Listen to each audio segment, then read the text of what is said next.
Hey guys, and welcome to a Wednesday edition of the J and K Show. This is a little bit different. We're going to talk Thursday night football predictions, and then I'll throw the reins to Mr. J. He has a different segment he'd like to do. So first, let's talk Thursday night football tomorrow. We have the Vikings at the Chargers. Jay, who do you have?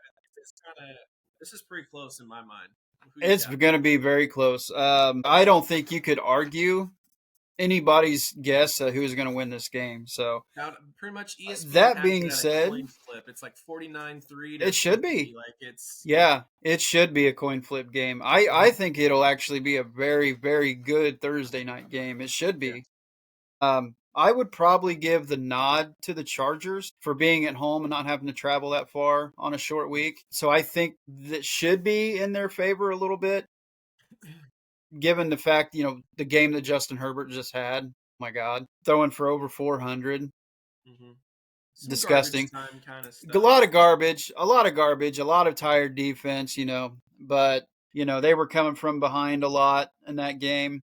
But if they don't find a way to get Vidal and Haskins going a little bit, it might be a long day. But I mean, Justin Herbert almost he the whole offense was him last Sunday. Yes. So as long as you can limit the mistakes, if he doesn't have those two interceptions, then I mean they could have still made it a game against the Colts. hmm But I would probably give them the nod in like a 2 or 3 point game when it's Yeah. all said and done. I think it'll be a high scoring game, maybe the high 20s, low 30s for both teams, and it just depends. It's going to be one of those who has the ball last. And if Carson Wentz can limit the kamikaze play a little bit, and not do the crazy stuff, but yeah, I think that it'll be a really, really good one, and we may just be in for a treat. Yeah, I think I might agree with you slightly.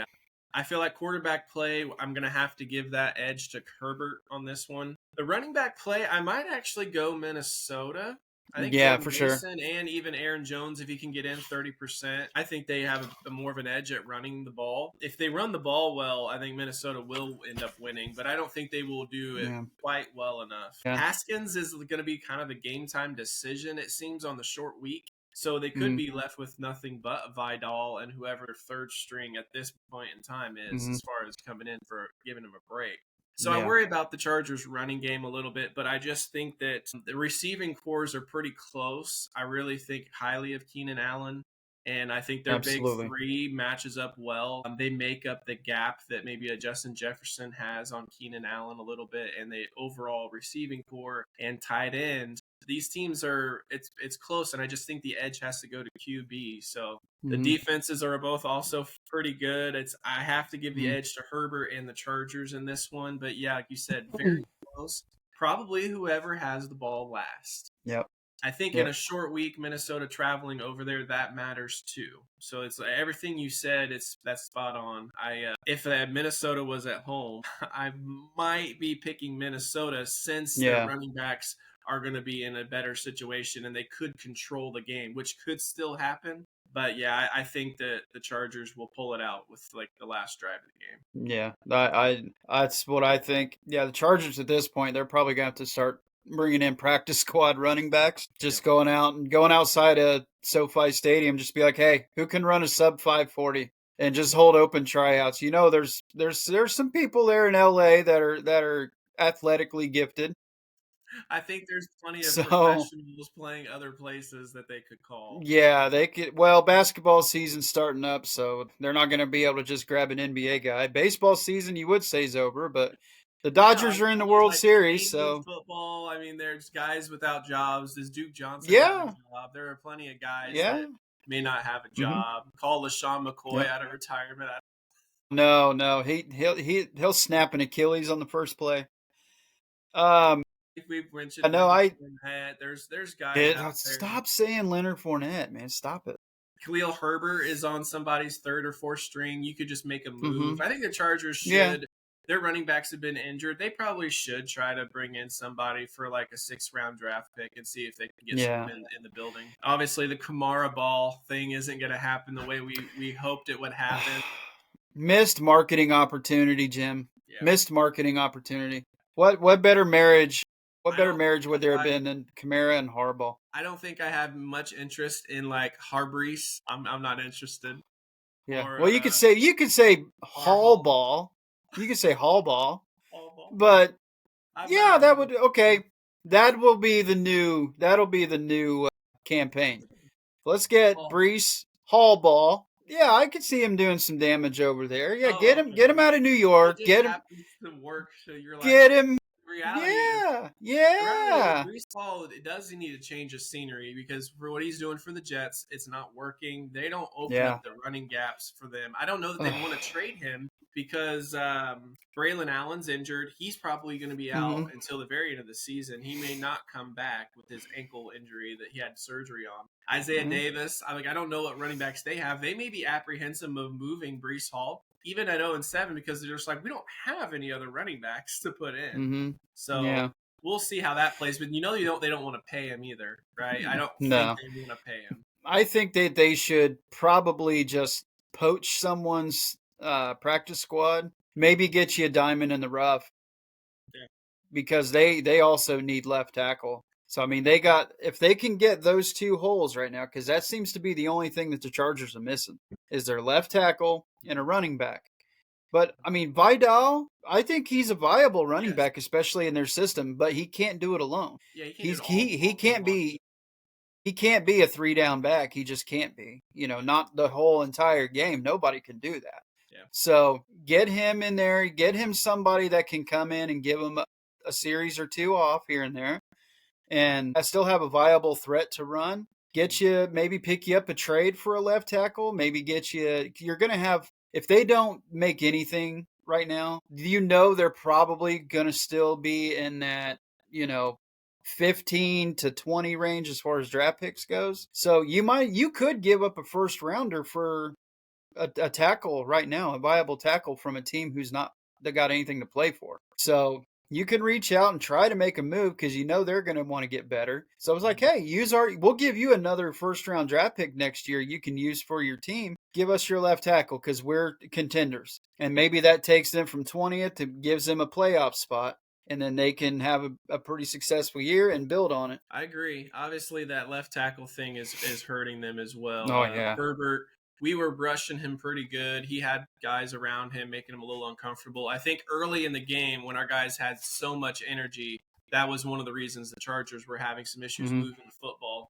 Yeah. So Minnesota's going to be able to do the same damn thing. So that's why I Yeah. am a little apprehensive that this is more of a coin flip game. But yeah, I think the Chargers could pull it out. I believe in Justin Herbert. I think he's got the tools to win late games. He's already had a game winning drive earlier in the year, and so I look at him as someone who's cool, calm, and collected Yeah. to get it done.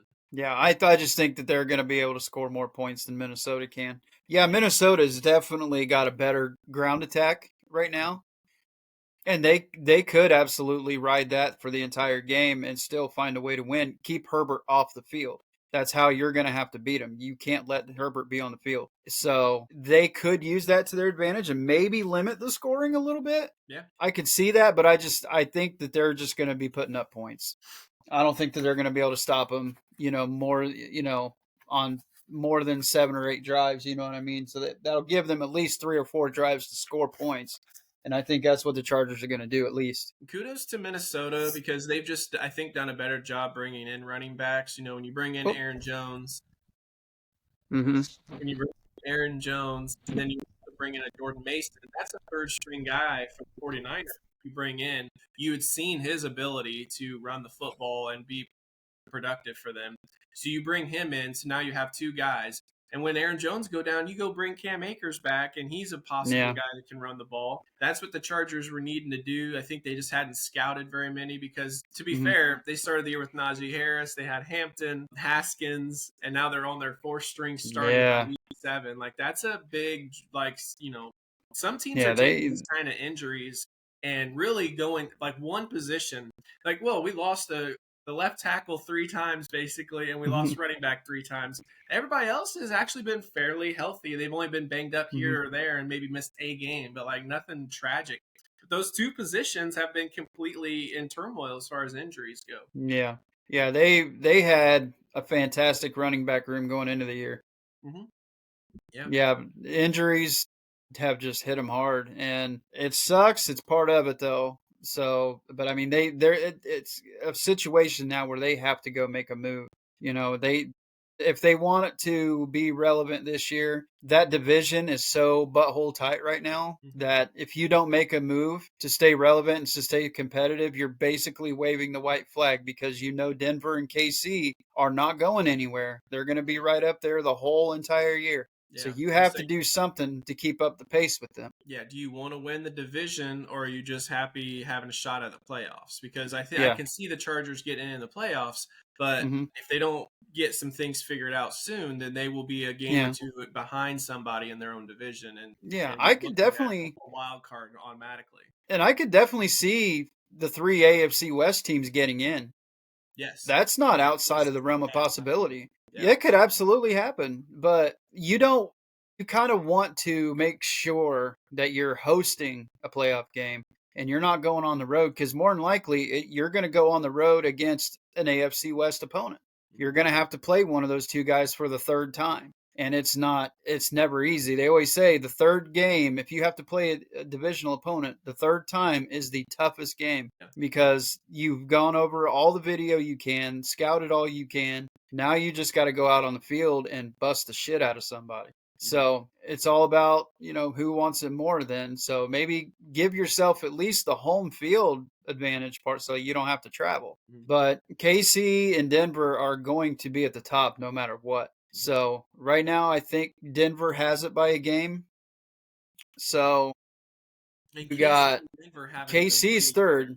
KC's third right now, but them and the Chargers are tied. Chargers just have the head to head. Right. Chargers have So played everyone in their division, but Kansas City and once, yeah. Denver, they have not played each other They yet. haven't played Yeah, each other. two in a Yeah, row. they haven't played everybody yet. Yeah. Yeah. So it's going to be a really good second half of the year, man. I mean, a Yes. lot. I actually will give kudos to the NFL for their scheduling this year. It's been Mhm. phenomenal. Has been good. The night games have been better than I thought. There's still been some snoozers, and that happens. But Yeah, the night it games, like happens. this particular game, this is usually you get division games, Cleveland's Pittsburgh or something on a Thursday. Ironically, Hmm. the Colts do not have a Thursday night game this year, which I thought was surprising. I thought almost every team had one. So as it I stands thought now, we don't have one. we did. I thought we had a game against the Texans on a Thursday. No, Maybe I'm wrong, but I know we have the only real, I guess, other primetime game we have is a Monday nighter against the Pittsburgh Niners. or The Niners. Niners, yeah, So yeah, and that'll be a good game. But the way they've stacked up, you have a few snoozers. A couple weeks ago, you had the Bengals and yeah, the Denver. It was not. It could have been good. Really, that game would be yeah, awesome if Joe Burrow's just healthy, right? So they yeah, almost nailed it. There's a lot of them that they have very close to being awesome. So yeah. yeah, Even the Icy Hot Bowl was really good. yes, Rogers and it was Flacco. That was amazing, it was excellent. amazing. There's Yeah. been a lot of good football this year. There has been. All right, moving on. We're gonna go to Jay for one of his special segments. What we got? Yeah, I'm gonna test my buddy here. Buddy, yeah. There's three different stats here.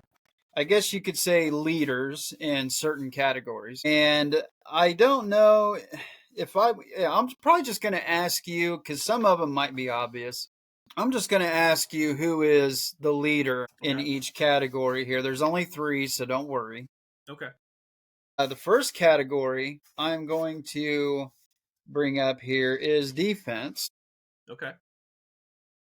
Right now, there is a two-way tie for the league lead in sacks. The number is 9 sacks. 9 sacks. That's a good number There's to tie up. two players who have 9 sacks. Can you name either one? I want to say one of them may be Brian Burns of the Giants. Brian Burns is absolutely one of them. Yes, of the He's been Giants. excellent. I saw him Dog this year. the last Dog. game. I just thought he was awesome against Denver. Even Yeah, I had him as my early season defensive player of the year. you made a really good choice. Yeah, I did. I maybe I might not have him there right now. I think I may be leaning more Nick Bonito from Denver, but yeah, Brian Bernsey would still be second in my mind because he's dude A is big going reason. crazy. Big reason that the Giants have been tough. Pencil him in. Yeah, pencil him in for a sack every game. Yes, He's going to get absolutely. one. So, Maybe the other bonus guy. points. maybe the other guy with 9. Nine. We'll go with your buddy, the Wolverine. No, No, no. Were you gonna say Aiden? Aiden. Yeah. Yeah, Aiden. Aiden is down there. He's got 6. Okay. With 9 sacks, Brian Burns and It's a name similar. It's similar to Brian. Danielson. No, no, no. For all you wrestling fans out there, Absolutely. The Royal Rumble. That's right. Um, We was there. I know that Carl Granderson was up there, but I don't think that would be anywhere close. No. Brian Flores. Stop. I That would be from the. He's with the L.A. Rams. The LA Rams. Is it my pick? I can't remember his name now. I think your pick was the Dolphin, or was it Byron Young? It was a guy, Brian Young. Yeah, Byron Young. Yeah, okay. Byron Young. So he is also still, number 2. So our 2 guys are still in the tops of sacks, and they were tied with like 4 people earlier on, and now they're like starting to separate. Yeah. Hey, we're good at this.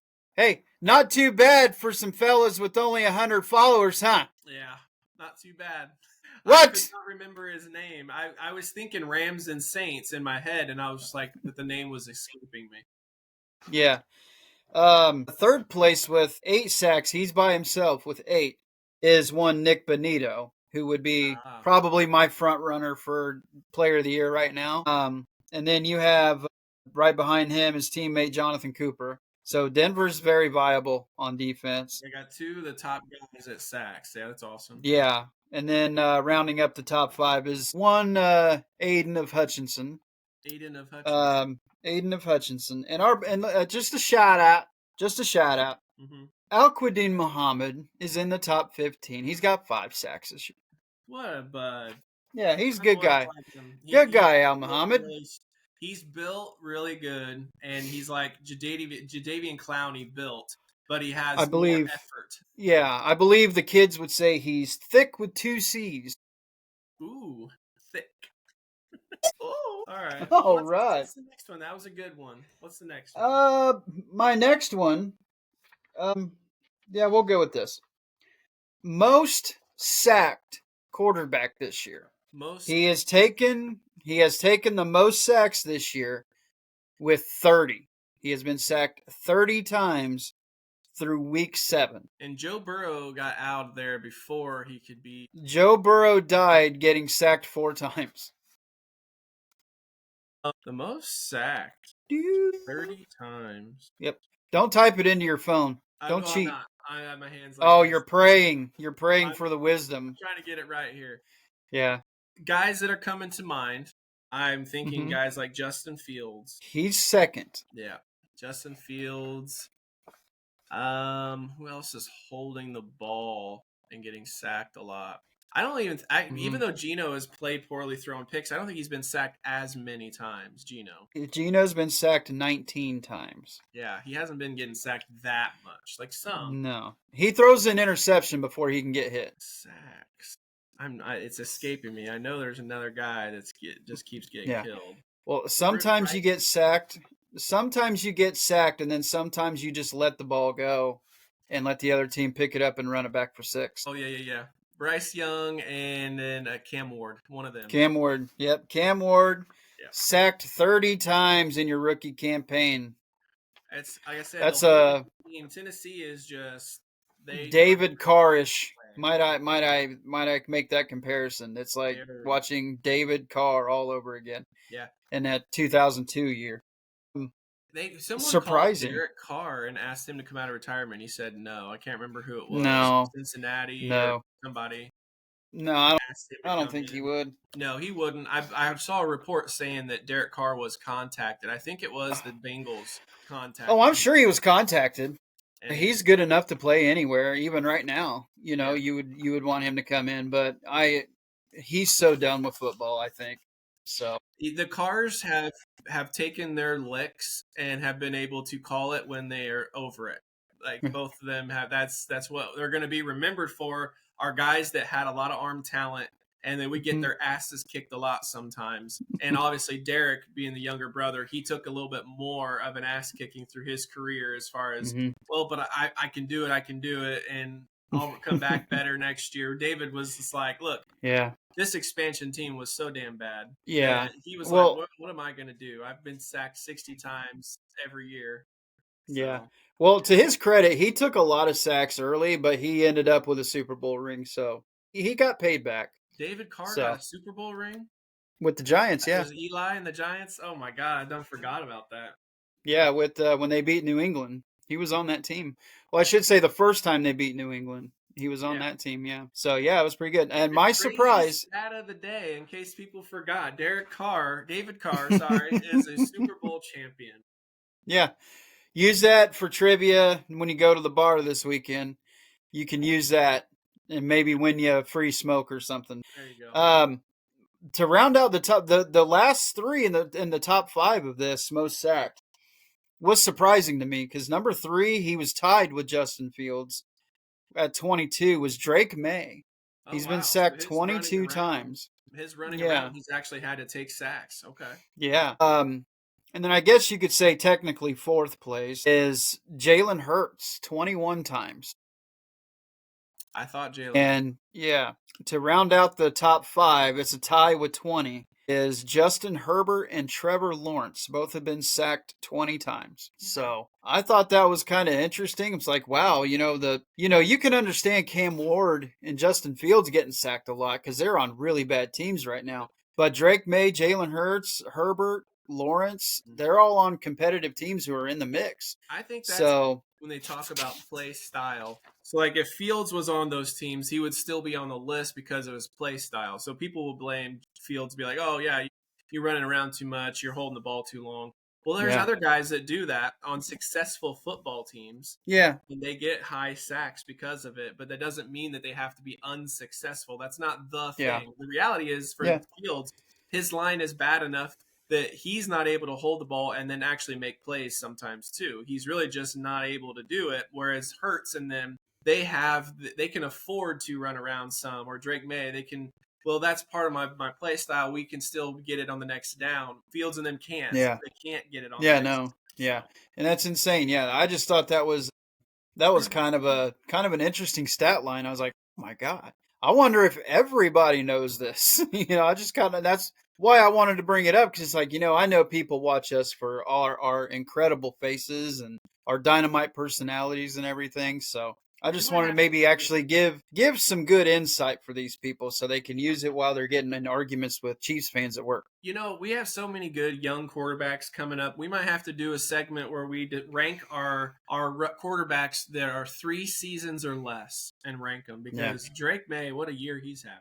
Rank your top 3 down here right now. Yep. Do it. Moving on. What's the next? Moving on. My last category here: most rushing fumbles in 2025 so far. There is a 3-way tie for first, and I will give you a hint. There are no running backs in the top 3. Okay, so we're looking at quarterbacks then. First running back that popped in my mind was Ramondre Stevenson. He's had a fumble issue this season. But if we're going to go with quarterbacks running around a little bit and fumbling a lot, guys that are fumbling a lot, Cam Ward. Cam Ward is not in the top 10. Not Cam Ward. The answer will surprise you. Trevor Lawrence. Trevor Lawrence has 2. He is tied for 6th. Okay. Fumbling the ball. Carson Wentz? No. No. Not at all. He's thrown interceptions, but Justin Fields is not. Wow. In the top 15. Fumbling the ball. Well, we just had a game where there was a bunch of fumbles, but they only lost 1. Mm-hmm. What about C.J. Stroud? These are, I believe, these are lost fumbles. They're not just. But if you fumble a lot in a game and you didn't lose any, there was other games you probably fumbled and actually lost them. So I'm just thinking. And what was your last C.J. Stroud? C.J. Stroud? No C.J. Stroud. in the top 15 here. I'll Wow. give you one more guess, and then I'm going to reveal the number one guy. Okay. I'm gonna say Sam Darnold. No, Okay. Sam Darnold not in the top 15 at all. Okay. The top three, I will give you the third. I won't give you the top guy. I'm going to tease that just a little bit longer. Okay. All right. All right, there's a three-way tie among the top with 4 fumbles apiece. Okay. The bottom guy on that top three is one Caleb Williams. He has 4 lost fumbles. There are 2 more above him. Mm-hmm. The only hint that I'm going to give you is non-running back. Non-running back. There's certain guys when I think of them, I'm like, they haven't been fumbling the ball. Because I've been watching all the highlights of everybody. One of them may stick out like a sore thumb, and you're going to really hate yourself when you hear the name. Yeah. Because you could turn his last name into a turnover. A certain mammalian team in southern Florida with a bottlenose and a fin. Oh, shit, Tua. Yeah, Tua turned the ball over. Yeah. Turned the ball over. He is number 2 with 4. He tied for first. I wasn't even thinking about Tua. Wow. Yeah, isn't that sad? Blanking. Yeah. And I will go ahead and let you know I will end the suffering for everybody. Thank you. Josh Allen, 4 lost fumbles. Atop is Tua and Caleb Williams lead the league in rushing fumbles this year. Derrick Henry is 4th with 3, tied with Matthew Stafford. Wow. So yeah, Derrick Henry is the most fumbling running back with 3.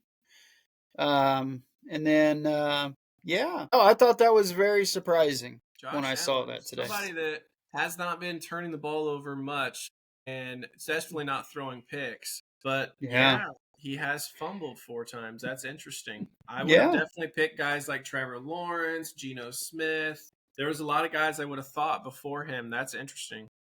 Absolutely, yeah. And I thought so too. I was like, wow, I wonder if just, the casual fan may not be paying attention to that shit. I wasn't even paying attention to that when I saw that.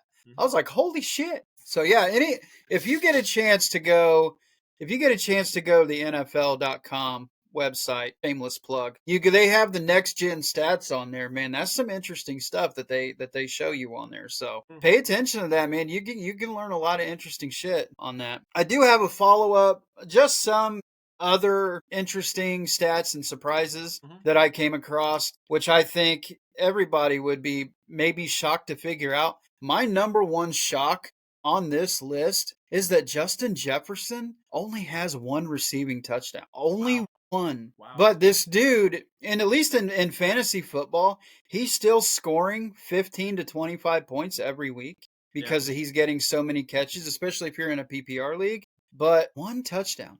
Justin Jefferson, 1 touchdown through 7 weeks. Come on, Minnesota.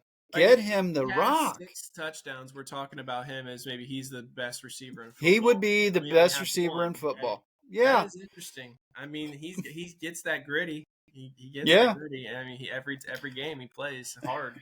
He probably go off tonight. You never know. Yeah, it's the commercial curse, man. He's starting to get into some commercials. I think it's the defense's coverage, and with Addison. Obviously. Listen! And the Minnesota are not a high-octane passing offense. So when they get in the red zone, they're settling for field goals and they're getting rushing touchdowns. Yeah. So they're either going to Addison or Hawkinson or Naylor, or they're getting rushing touchdowns. And Jefferson's like blanketed. You can't get him the ball in the end zone. But he'll get could be 10 catches or could be. He almost had touchdown number 2 this last weekend.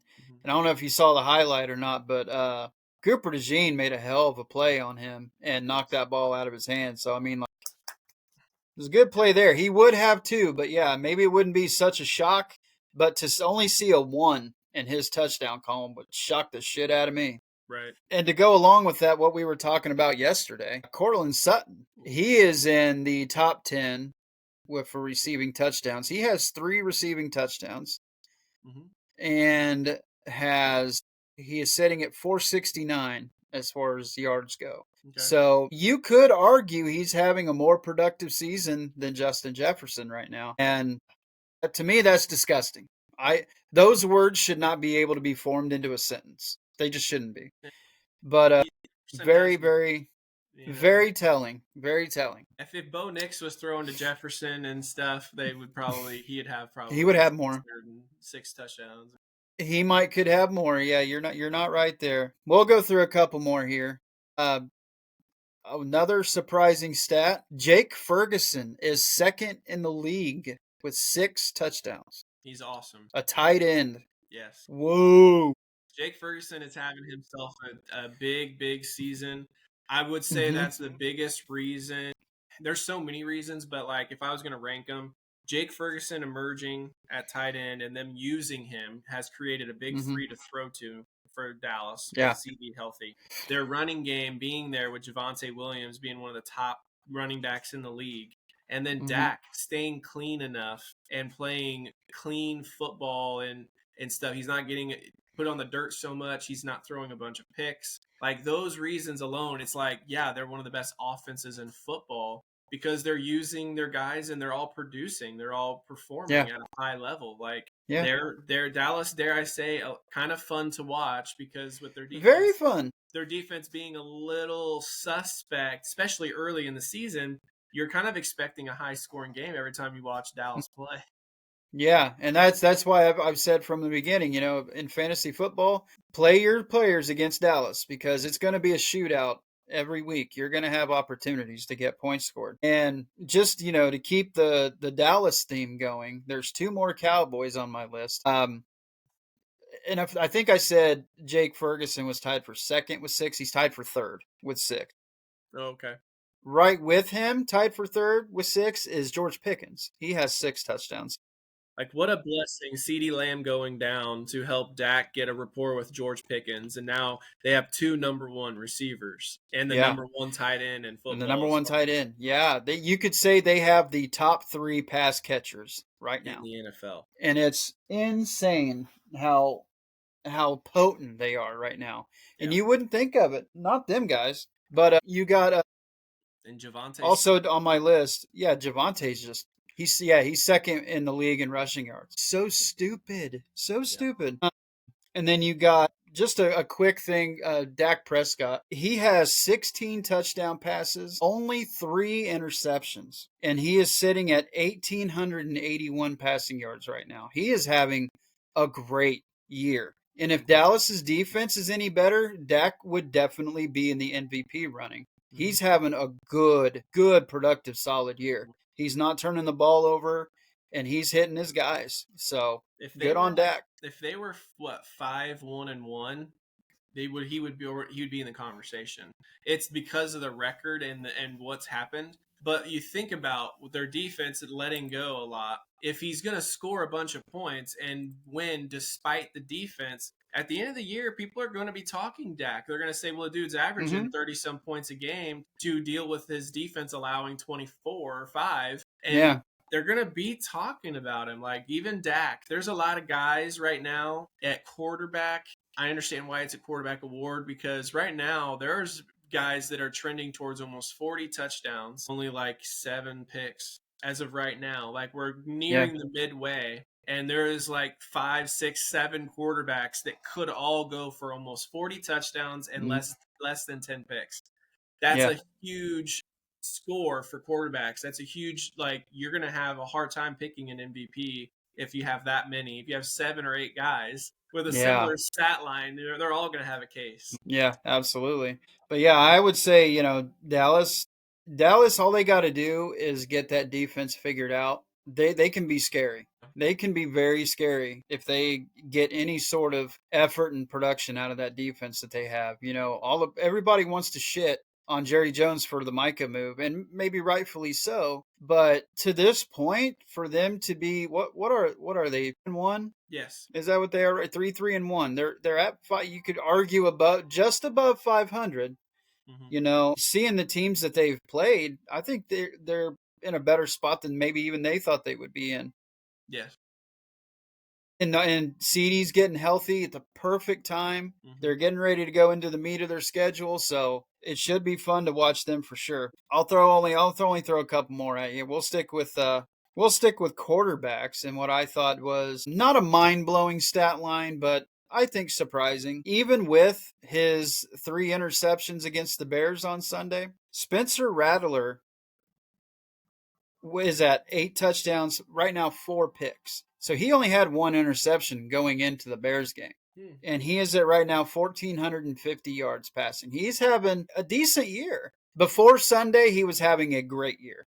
Okay. Right now, it's been knocked down to decent because he has 3 picks in one game and he played god awful. But yeah, I would say that would be a surprising stat line to me. Yeah. And yeah, and to keep it with the Saints, one thing that I'm a little upset about is Alvin Kamara, one fucking touchdown this year. One. This guy used to have one rushing touchdown before the coin flip, and it's just unreal how little that they've been able to get out of him. I don't know if the line is just not blocking very well or everybody's just throwing everything they have at Kamara. I think maybe Kellen Moore needs to start getting a little bit creative, like everybody knows he can be, and Hmm. start finding different ways to put Kamara out there. Because with Kendre Miller out for the year now, you're going to have to get creative with Alvin. You're going to have to start putting him in some pretty dynamic looking packages. You know that they can do stuff, and they're going to have Taysom Hill bogarting touchdowns from him and everything about every week. So why don't you start putting Kamara out wide? Start putting him out in the wing or something like that. Give him chances to get matched up with a linebacker so he can beat him and just go. I Yeah. think he needs to. If Alvin Kamara can get going, I think the Saints could actually go on a run too. So they just need to figure it out Yeah. and to see what they can do. Is at least as far as getting Kamara involved a little bit more. I feel a little different when you gave me that stat line because of immediately what I told myself was, oh, he's taking care of the football, but he had 2 touchdowns to Olave in that game, so that means he went into the Mm-hmm. game with 6 touchdowns and Six one and pick. one, 6 and 1, yeah. So he's Which for a second year guy yeah, in a new offense, but how his far? second new offense in as many years. I think Yeah, that's pretty good. but think about it from this perspective. If Kamara is not scoring a bunch of touchdowns and he only has 6, they're literally just not scoring, They're right? not scoring a lot. No. They're not Yeah. scoring. So he does a good job taking care of the football typically. I credit Mm-hmm. him for that being a young guy, Yeah. but he's Yeah. really just not he's not a threat. Yeah. And because the defense isn't scared of him, they're Mm-hmm. doubling down and Kamara doesn't have anywhere he can go. They're making sure that they're not Yeah. going to let him run it up their ass. So for me, Rattler, he's been trying to get the ball downfield more, and I think that tells you what their emphasis has been, which is they're not afraid of you throwing deep. Yeah.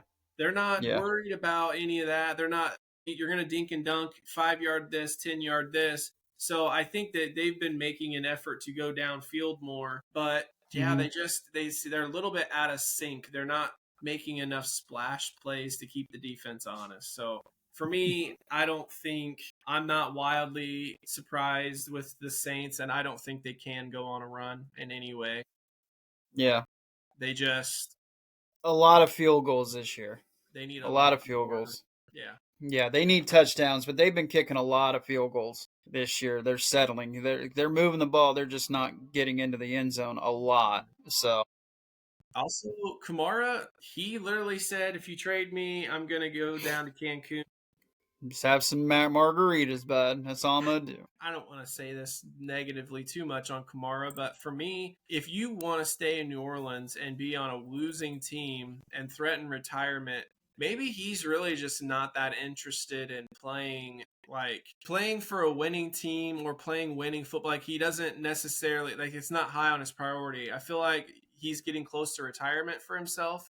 I think he doesn't Mm-hmm. care about football as much as he did, maybe, or something about that mannerism. Why would you want to stay in New Orleans? Oh, I got my family here. Okay, but you're also not scoring. So like how much fun are you having playing football? Like I just kind of wonder and Yeah. look at it like he's maybe just a little disinterested. Like his amount of touchdowns, it's like if he's really okay with it, he just doesn't care if he's just playing to make money and not worry about it. Like I Yeah. wonder about how bad does he want to win and how bad And that's an unfair thing because he probably cares a lot. That's how it Yeah. looks optically. That's how it kind of looks. Yeah. Well, I think he knows that he's not long for this league anymore. He's probably got 3 or 4 years left, and he doesn't want to go somewhere and learn a new system and learn new teammates and everything. He wants to retire with the team that drafted him, and he wants to show loyalty and, one would say prove his loyalty. But I think he's just, it's not that he's just there for the check or there for the money. I just think he's just being an extremely loyal guy and just saying, you know what, I don't want to go anywhere. I want to end my career here where it started, where I made my name, I made my money, I made my fame and everything. We won games, we lost heartbreakers, but I just think that sometimes the fans in the city just resonate with you and you don't want to go anywhere. Yeah. So, I think that may be what is the case with him. Yeah. Totally possible. I agree. I don't want to say anything negative on the guy, but it's just his priorities are not winning a championship, and that's bullcrap because you can't have that as a priority if you're on a good team or a bad team. If you believe in that, but like they're far enough away that he knows he's not going to win a Super Bowl before he retires. Like Their Super Bowl window is definitely outside of probably 5 years. he went to They have to rebuild. He's a Tennessee guy, an Alabama guy. Maybe New Orleans was just such a fun place, and he has such a good, rapport. Yeah, it's still down there in SEC country where he grew Yeah, up. right. He doesn't want to Appealing to leave. him. Yeah, Superdome. Yeah, yeah, and I would agree with that. He belongs there. That's fine with me. I don't really care. But it's always going to be. I would want to see him go somewhere where we can see the dynamic Predator again. You know what I mean? Just the dude running with his crazy dreads flopping out from under his helmet, just running yeah, 6 damn touchdowns. You know what I mean? Just yeah. it would be Him and fun again because he him and made the Mark game really him and fun. Mark Ingram, Yeah, they're buds, like Alabama buds. They were down there kicking yeah, ass, and it just he doesn't seem like that. Like he has matured or grown. Like, and I just don't know. Like, yeah, yeah, he's not that worried. Okay, we lost, no big deal. And it's to yeah, some degree like if you're a Saints fan or if oh man, come on, we want to win the game or whatever. Like, I don't know. It's just one of them things. Like his yeah. priorities are to stay settled somewhere he's comfortable. Yep.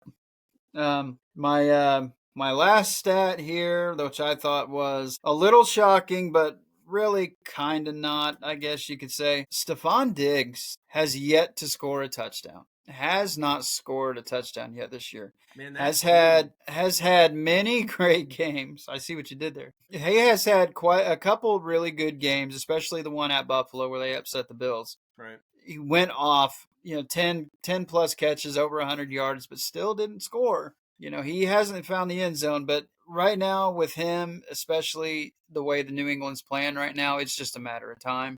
They're going to get him in the end zone, and let's not forget, he's still recovering from an ACL, and he's doing what he's done so far this year. He is currently just under 500 yards receiving, which is very, very good for someone who is in the situation that he's in and has gone through the things that he's gone through. But I was surprised to see that he has not scored yet. But someone that has scored and has scored a lot, Jonathan fucking Taylor, bud. Jonathan Taylor leads the league in both touchdowns and rushing yards. 697 rush yards through week 7 and 10 rushing touchdowns. Yeah. So like he's on Fucking pace. 10. He's on pace for about 1,700 yards, and he's on pace for north of 20 some touchdowns. I would argue he could, if this doesn't stop, he would be flirting with 2K, Well, the and reason that's I not say that outside the is realm of possibility.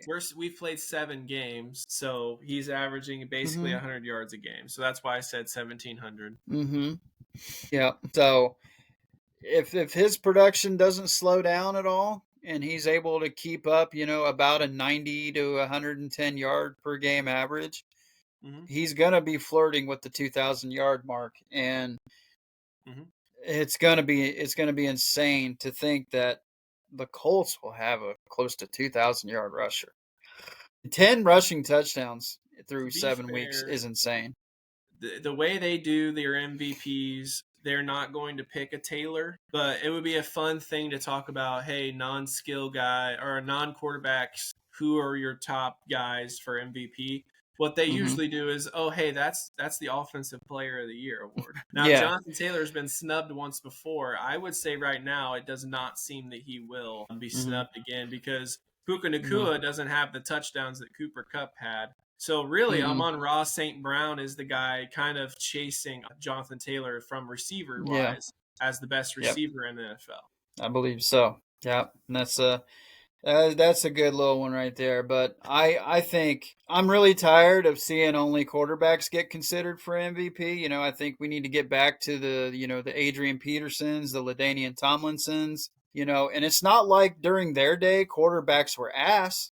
No. There were awesome quarterbacks back in that day. So I think we just need to make it normal for a non-quarterback to win MVP. I'm not asking for a defensive player to win MVP, although that would be sweet too. Mm. But at least give it a little bit more parity. To be fair, some of those guys that were doing it, they were like record breaking running backs. So, like, there's the argument like LaDainian Tomlinson had like 30 total touchdowns. That's Mm-hmm. as much as a quarterback. Adrian Peterson having over 2,000 yards, like that was like a record breaking thing in yards. Like it was one of the Mm-hmm. best ever. So, those are kind of, even when you go back in time, those were the only ways they were actually getting the MVP then, because usually it was Mm-hmm. going to Peyton Manning or Steve McNair or Tom Brady, even then. So it's been a quarterback award for most of our life because the quarterbacks are going to throw 30 plus touchdowns. So usually a running back receiver is not going to have that many. And they're Mm-hmm. going to throw for 3,000, but now it's really like it's a 5,000. Like that's 2,000 more than it used to be. So because of that, the quarterbacks have just cemented themselves as the front runners because they've added 2,000 yards because of the rules. And you look really disinterested, bud. I hate it, man. It's just, man. But when you I think get, no, I agree 100% with what you're saying, when you think but about it's the just back in the tiring. day, when you think about back in the day, the best quarterbacks were going for like 3,800 yards and they had 32 touchdowns and 6 picks.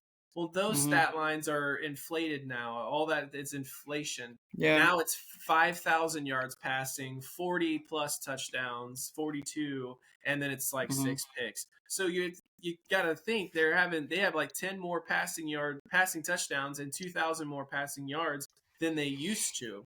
So how can a Yeah. running back or receiver get the award? I They can't agree. because they're throwing it more. Yeah, I want it You to go to know. someone else, but for one, the quarterback touches the ball every single play. For two, they get the most credit and they get the most blame outside of the coach. When we talk about it, it's not like Jonathan Taylor doesn't get 30 yards rushing next game. We're talking about, man, that was a really bad game out of Jonathan Taylor. We might have to cut him or trade him. But they would do that to quarterbacks or coaches when they fall on their ass. Like everyone roasting Baker Mayfield for his one bad game this season. If you go look at his Yeah. stat line, he's had good games all year. That was his first bad game. That's why he Yeah. was in the running for MVP. These other guys have had one passing touchdown here, one passing touchdown there. Like those are games. They're not like blowing you Yeah. away. Those are rattler performances, right? They're one touchdown.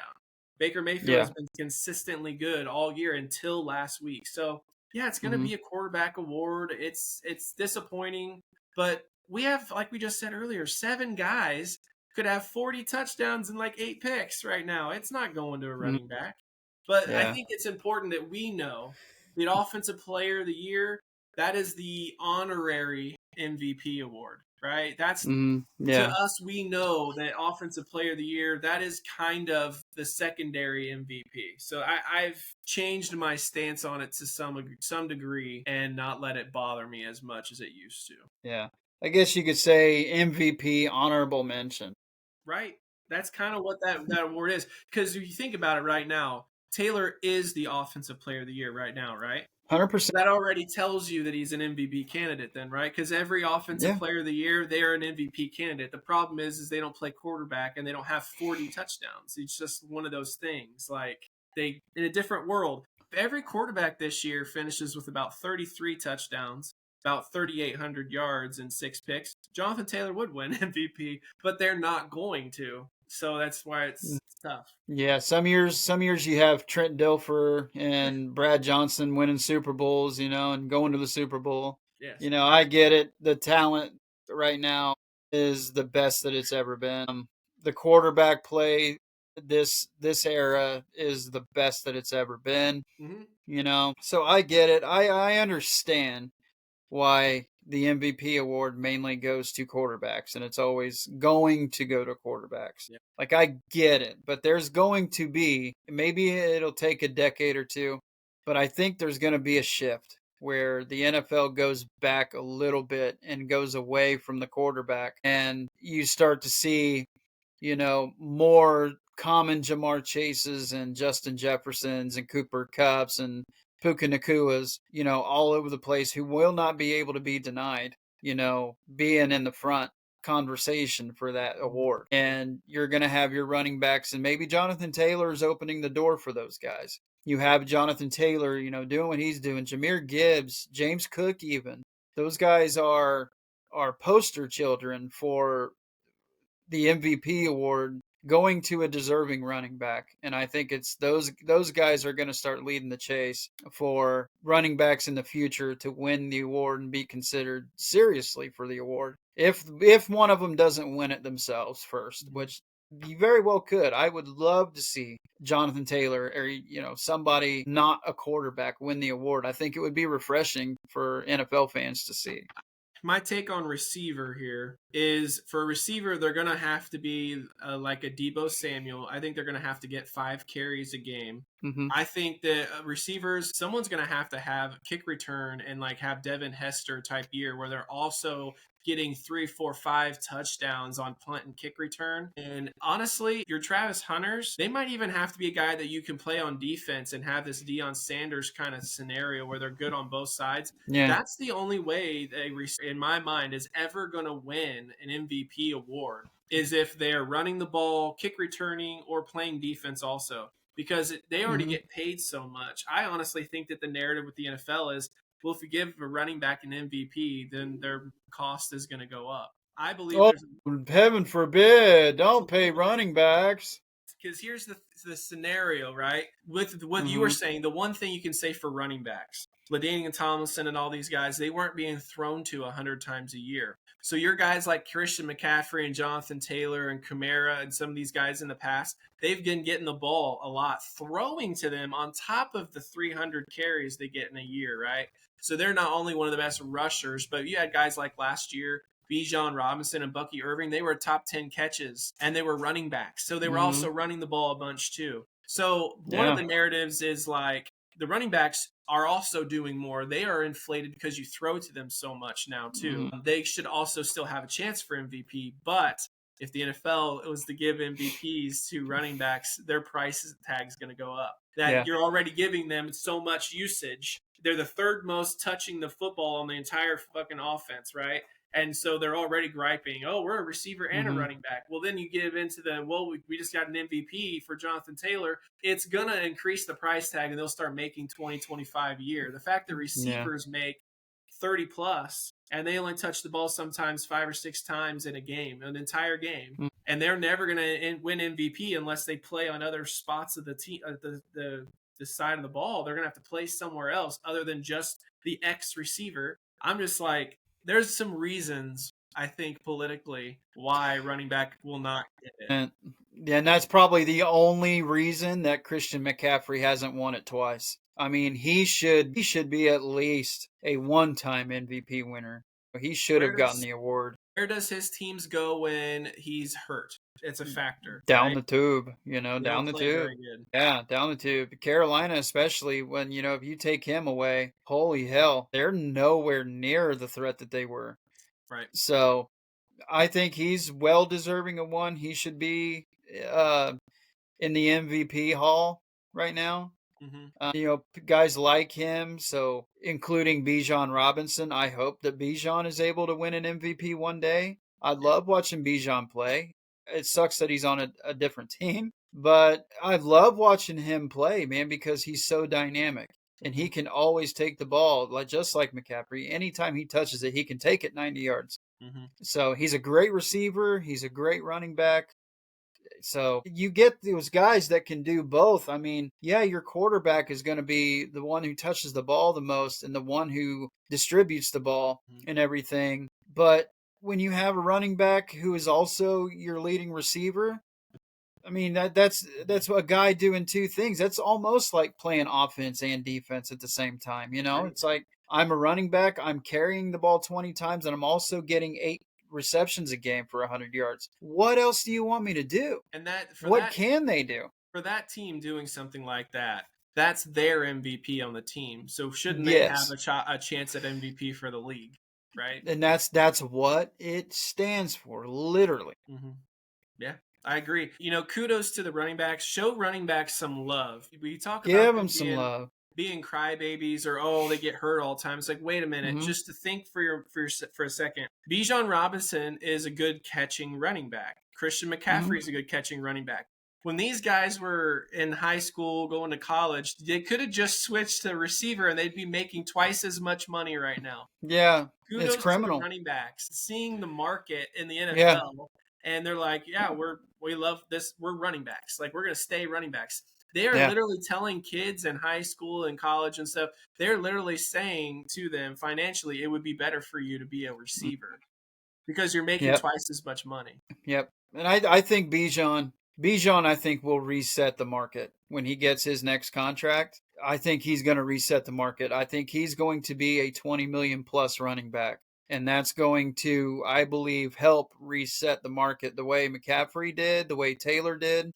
Mm-hmm. They got them probably an extra 6 million, but I think Bijan is going to definitely take it over the 20 plus range. I think Jameer Gibbs might as well. He will too, yeah. But I think they might actually be up for contract at the same time. Yeah. But yeah, I think you could add Jameer Gibbs there too with his when he gets his second contract. You know, the Lions are going to have to pay him. The Yes. Falcons are going to have to pay Bijan, or if they don't, somebody will. There will be teams out there who will say, "I will give you 23 million a year and come play for us," Yeah. I because agree. they're that dynamic and they produce that much. So yeah, you're probably Ironically, going to run them into the ground, but but ironically, still. that what's funny is the NFL teams, they're more likely to afford the stud running back in the NFL Hmm. before it's a stud receiver. Like they can Yeah. actually afford the stud running back, and it's like, well, this guy touches the ball third most on the team, and if he's healthy, that's a bargain. Hmm. Really, when you Yeah. look at it, a healthy Bijan Robinson, if he doesn't get hurt, it's a bargain. Yep. So 100%. 100%. all Fully right. agree. Well, that was a good. That Those are was my stats. those are some Yeah. stats right there. Yeah. All right, guys. Well, thanks for watching. We'll continue to give you guys content down below. Let us know if there's anything that you guys want to see. And until then, we'll see you next time.